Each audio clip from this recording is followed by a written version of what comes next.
사도신경으로 신앙 고백하시겠습니다. 나는 전능하신 아버지 하나님 천지의 창조주를 믿습니다. 나는 그의 유일한 신아들 우리 주 예수 그리스도를 믿습니다. 그런 성령으로 잉태되어 동정녀 마리아에게서 나시고 본디오 빌라도에게 고난을 받아 십자가에 못 박혀 죽으시고 장사된 지 사흘 만에 죽은 자 가운데서 다시 살아나셨습니다. 하늘에 오르시어 전능하신 아버지 하나님 우편한 자 계시다가 거기로부터 살아있는 자와 죽은 자를 심판하러 오십니다. 나는 성령을 믿으며 거룩한 공교회와 성도의 교제와 죄를 용서받는 것과 몸의 부활과 영생을 믿습니다. 아멘. 다같이 찬송가 88장을 찬양하시겠습니다.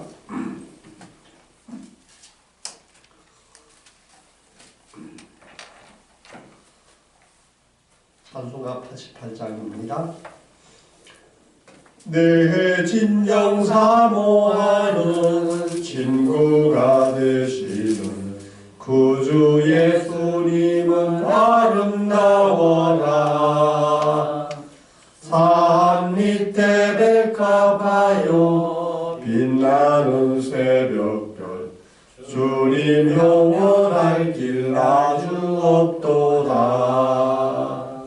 내 맘이 아플 적에 큰 위로 되시며 나 외로울 때 좋은 친구라. 주는 저 산 밑에 백합 빛나는 새벽별 이 땅 위에 비길 것이 없도다. 내 맘의 모든 염려 이 세상 고락도 주님 항상 납치하여 주시고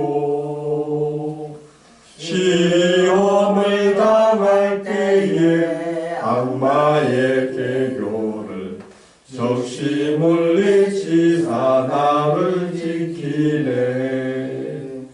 온 세상 날 버려도 주 예수 안 버려 끝까지 나를 돌아보시니. 주는 저 산 밑에 백합 빛나는 새벽별 이 땅 위에 비길 것이 없도다.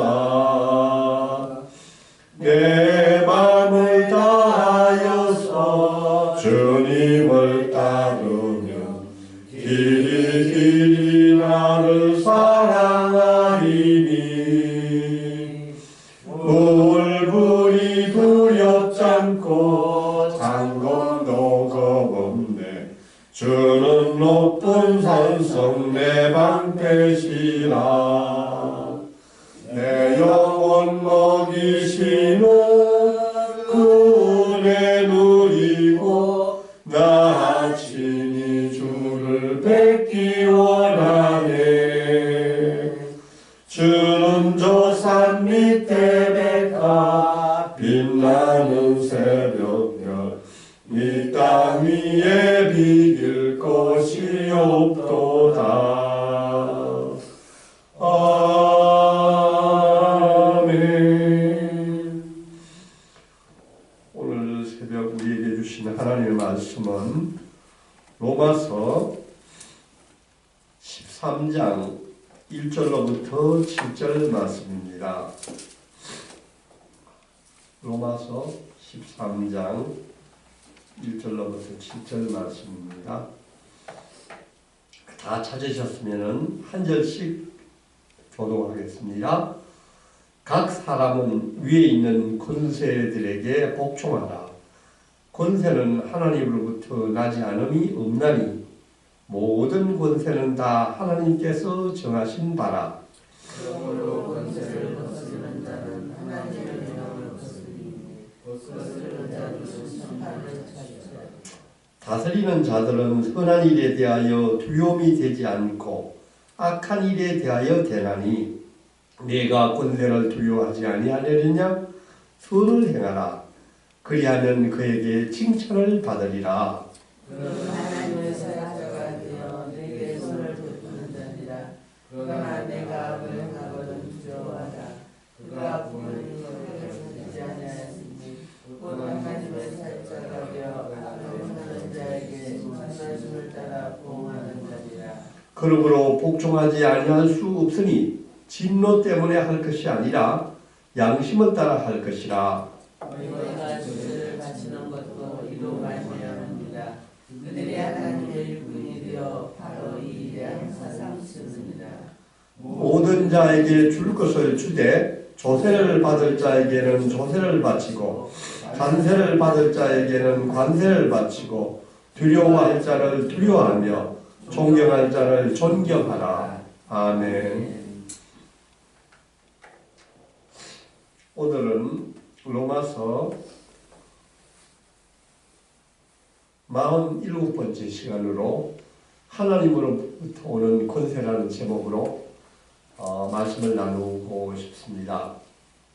오늘 시간은 우리 믿는 그리스도인들이 국가나 세상의 권세를 어떤 자세로 대해야 하는지에 대해서 말씀하고 있습니다. 시오노 나나미가 지은 로마인 이야기 제7권에는 이런 이야기가 나와 있습니다. 주후 64년 7월 18일 로마 경기장 한쪽에 있는 한 가게에서 조그마한 불이 났습니다. 이 불은 때마침 불어오던 지중해로부터 고온 건조한 바람을 타고 삽시간에 로마 시가를 불태우기 시작했습니다. 이 불은 9일 동안이나 계속되었고 거의 로마를 잿더미로 만들었습니다. 이 당시에 로마를 다스리고 있던 네로 왕은 로마로부터 50km가 떨어져 있는 자기의 해변에 있는 별장에 머무르고 있었고 나중에 이 사실을 알게 된 로마 시민들은 네로를 굉장히 크게 비난을 하기 시작하였습니다. 이 네로는 화재로 잿더미가 된 로마를 건설하기에 앞서서 먼저 자신의 왕궁을 재건하게 했습니다. 이렇게 함으로 말미암아 네로에 대한 원성이 더 크게 되었고 이런 때 정치적인 위기를 느낀 네로는 제12구역에 모여서 살고 있던 그리스도인들에게 화재 방화범이라는 것을 뒤집어 씌워서 그들이 불을 질렀다고 했습니다. 이에 따라 수백 명의 그리스도인들이 십자가의 처형을 당했습니다. 이때 네로는 왜 그리스도인을 희생양으로 삼았었을까요? 그 시오노 나나미가 지은 로마인 이야기에서 보면은 당시에 로마인들은 그리스도인들에 대한 좋지 못한 감정이 있었다고 합니다. 특히 로마인들은 식민지 이방 민족들이 그 당시에 인신제사를 지내는 풍습을 굉장히 싫어했는데 당시에 그리스도인들은 성찬식을 할 때 상징적으로 살과 피를 나눠 먹는 예식을 하고 있었기 때문에 그 사람들 그런 것을 오해하고 그런 예식을 굉장히 싫어했다고 합니다. 또한 그리스도인들은 그 정치적인 목소리를 내지 않았기 때문에 이들을 핍박하는 것이 별 부담이 없었기 때문에 또 그리스도인들은 그 당시에 큰 권력자나 그들을 보호해 줄 수 있는 아무런 힘들이 없었기 때문에 이런 상황에서 네로는 그리스도인들을 화제의 주동자로서 아주 핍박하게 된 아주 슬픈 이야기가 있었습니다. 오늘 읽은 우리 로마서를 쓰고 난 뒤에 30년이 지나고 나면은 도미티아누스 황제가 집권을 하게 됩니다. 이 도미티아누스 황제는 특별히 그리스도에 대한 조직적인 박해를 시작하고 그로 인해서 많은 그리스도인들이 죽어갔습니다.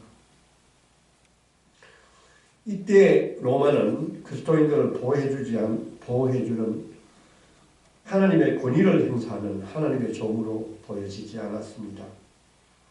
그리스도인을 핍박하는 국가는 마귀의 동맹군으로 나왔습니다. 이런 사실은 요한계시록 13장에 참 잘 나와 있습니다. 그가 권세를 받아 그 짐승의 우상에게 생기를 주어 그 짐승의 우상으로 말하게 하고 또 짐승의 우상에게 경배하지 아니하는 자는 몇이든지 다 죽이게 하더라. 계시록 13장 15절에 나오는 말씀입니다. 이제 오늘의 말씀을 같이 보시겠습니다. 로마서 13장 1절 2절을 다시 한번 읽겠습니다. 시작.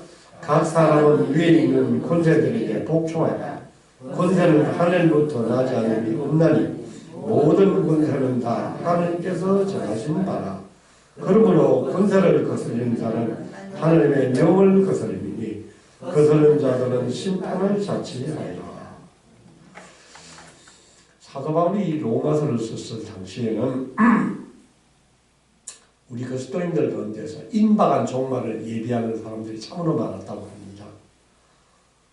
일단 그리스도인이 되기만 하면은 이 세상과의 관계를 끊고 또 국가와도 아무런 관계가 없다고 생각하는 사람들이 있었습니다. 그들은 이제 종말이 매우 가까웠으므로 세상에서 일어나는 일, 국가나 권세자들이 하는 일에 대해서 전혀 관심을 두지 않아도 된다고 생각을 하였습니다. 데살로니가 후서 말씀을 보면은 데살로니가 지역에 있는 사람들은 심지어 일하는 것까지도 멈춘 사람들이 많았다고 합니다.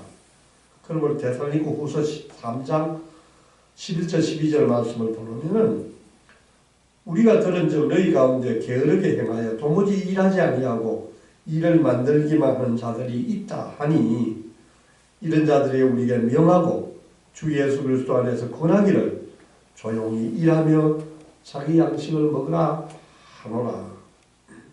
그들은 일한다는 것이 의미가 없다고 생각했습니다.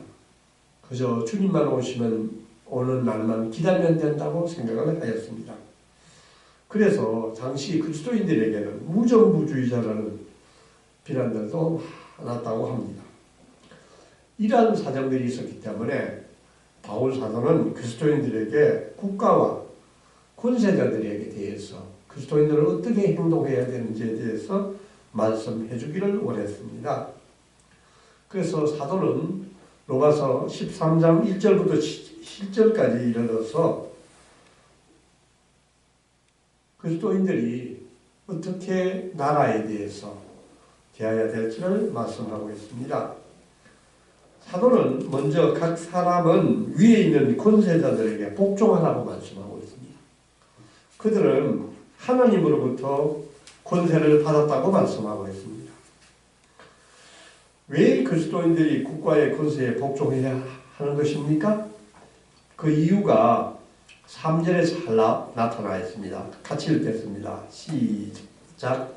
다스리는 자들은 선한 일에 대하여 두려움이 되지 않고 악한 일에 대하여 대나니 내가 권세를 두려워하지 아니하려느냐? 선을 행하라.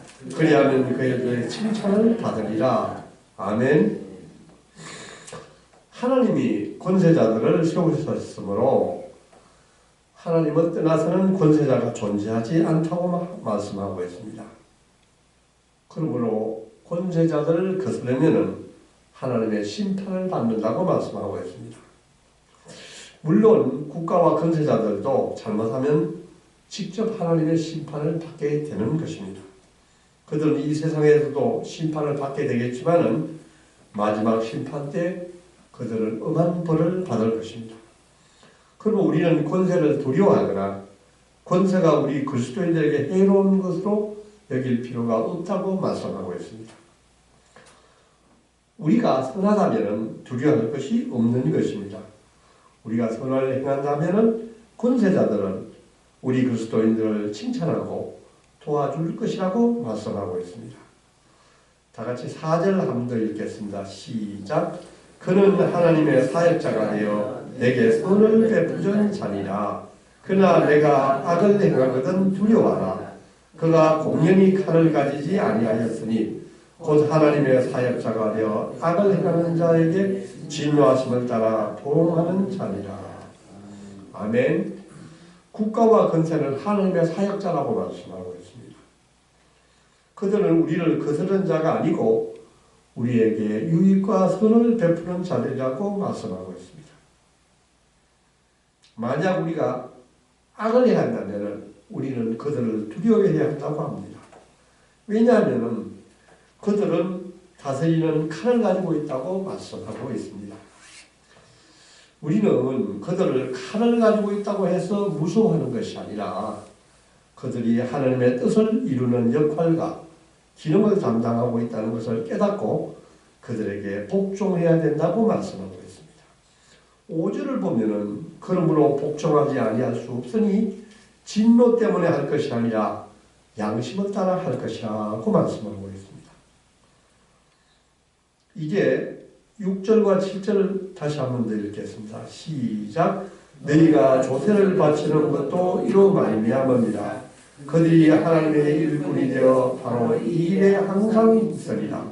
모든 자에게 줄 것을 주되 조세를 받을 자에게 조세를 바치고 관세를 받을 자에게 관세를 바치고 두려워할 자를 두려워하며 존경할 자를 존경하라. 아멘.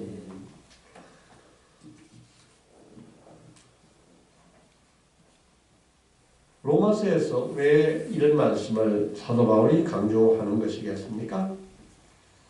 국가와 권력, 사회 질서는 하나님이 원하시는 방법이기 때문이라고 말씀하고 있습니다. 국가는 권력을 통하여서 선이 창녀되고 악이 징벌을 받기 때문입니다. 예수님도 이렇게 말씀하셨습니다. 가이사의 것은 가이사에게, 하나님의 것은 하나님께 바치라. 그리고 베드로전서 2장 17절 말씀에도 무사람을 공경하며 형제를 사랑하며 하나님을 두려워하며 왕을 존대하라고 말씀하고 있습니다. 그러나 오늘 이 성경 말씀은 몇 가지의 물음을 미결인 상태로 남겨두었습니다. 만일 국가가 하나님이 그에게 위탁한 기능인 선을 장려하고 악에게 징벌을 내리는 기능을 제대로 하지 않고 불의한 국가로 전락하게 되면 우리 그리스도인은 어떻게 행동해야 하는 것입니까? 사람에게 복종하는 것보다도 하나님께 복종해야 하는 경우는 어떻게 해야 되는 것입니까? 당시의 사도행전 말씀을 보면은 사도들이 복음을 전하려고 했었을 때 당시의 권력자들과 많은 관리자들은 그들에게 경고하고 하나님 말씀을 전하지 말라고 했었을 때 그들은 단호하게 거절을 하고 감옥에 갇히는 모습을 볼 수가 있습니다. 로마 제국이 황제 숭배를 강요했고 많은 초대 그리스도인들은 이것을 거부하고 십자가에 못 박혀 순교를 하였습니다. 오늘 이 성경 말씀은 지난 2000년 동안 많은 오해를 받기도 하였고 이 말씀을 나쁘게 이용한 경우가 참으로 많았었습니다. 특히 독재자들이 자기의 통치를 합리화하기 위하여 이 성경 구절을 자주 이용하였습니다. 우리나라에서도 신사참배를 거부하고 주기철 목사님이 순교를 하였었습니다. 세계 제2차 대전 당시에 독일의 본헤프 목사님은 히틀러의 나치 통치와 맞서서 싸우다가 39세의 젊은 나이로 교수형을 당하고 그의 짧은 인생을 마쳤습니다. 그는 히틀러와 그의 권력자들에 의해서 저질러진 많은 무고한 생명의 희생을 중단시키고 더 많은 희생을 없게 하기 위하여서 더 많은 생명을 구하기 위하여서 끝까지 저항을 했습니다. 그의 책을 보면 값싼 은혜와 값비싼 은혜라는 이야기가 나오고 있습니다. 당시에 히틀러 명령을 잘 따르던 많은 독일 그리스도인과 많은 독일 교회는 그리스도인을 싸구려 은혜로 바꾸었다고 말씀하였습니다. 그리스도가 가신 권위의 길을 뒤따라갔던 고백 교회만이 유일하게 하나님의 은혜를 매우 소중한 값비싼 은혜로 받아들였다고 말씀하고 있습니다. 본헤프 목사님이 쓴 윤리학 책에서 보면은 그리스도의 삶에 대한 하나님에 대한 응답으로서 우리는 책임적인 삶을 살아야 한다고 말씀하고 있습니다. 독일 히틀러의 반인류적인 통치하에서 보네프 목사님은 신학자와 목사였지만 히틀러를 죽이겠다는 암살 모의에 가담했습니다. 그는 이 암살 모의를 책임지긴 삶을 살기 위하여 불가피한 행동으로 생각하고 이렇게 나아갔습니다. 그의 기독교 윤리사상을 쓴 책 위임론에는 이런 그의 사상이 잘 나와 있습니다. 가정과 노동과 정부, 교회 같은 하나님의 위임은 사회 영역에서 하나님과 이웃 앞에서 대리적인 책임 수행을 하는 구체적인 자리입니다.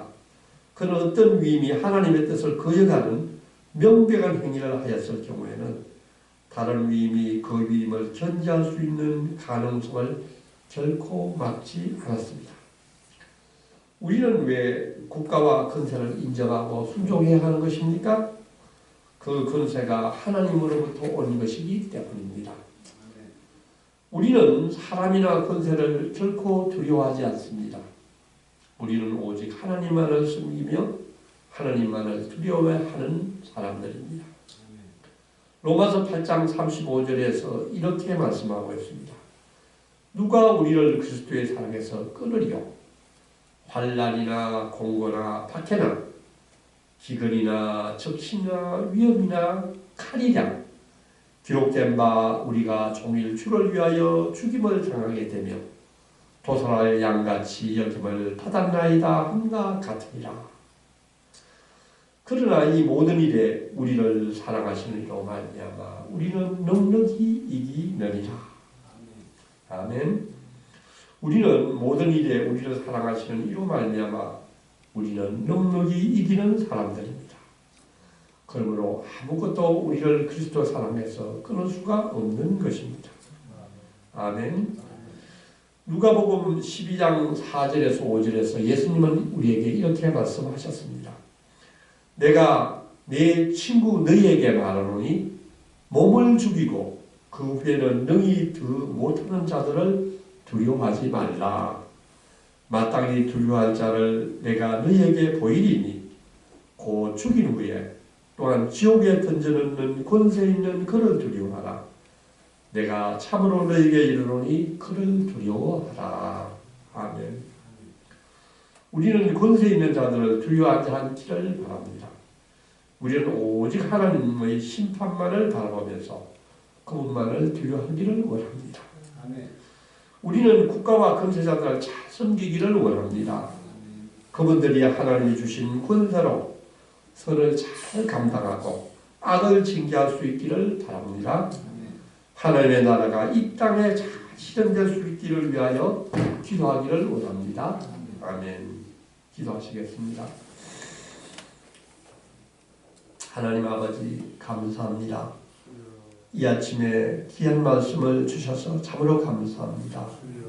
저희들이 온전한 그리스도인으로서 구원받은 자로서 은혜의 삶을 잘 살아가게 하시옵소서. 주님, 우리나라와 대통령과 권력자들을 위하여 기도합니다.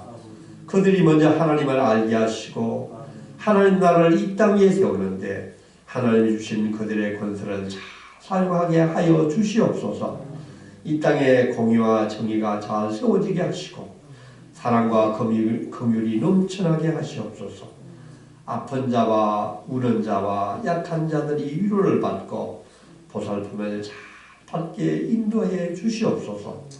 주님, 포항지역에 생긴 지진으로 인해 지금 많은 사람들이 힘들어하고 있습니다. 그들을 위로해 주시고 하루속히 안정을 찾을 수 있게 주님 인도하여 주시옵소서. 주님, 우리나라가 전쟁의 위협과 핵의 공포로부터 벗어나게 하시고 하루빨리 평화의 통일의 날이 오게 하시옵소서.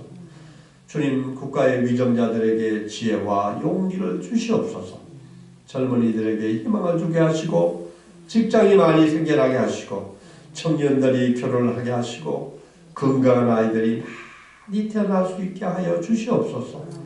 주님, 이 나라의 지도자들이 자기들의 작은 지식과 경험과 욕심에 의지 않게 하시고 오직 하나님 여호와 하나님께 무릎을 꿇고 하나님의 지혜와 인도하심을 구하게 하시옵소서.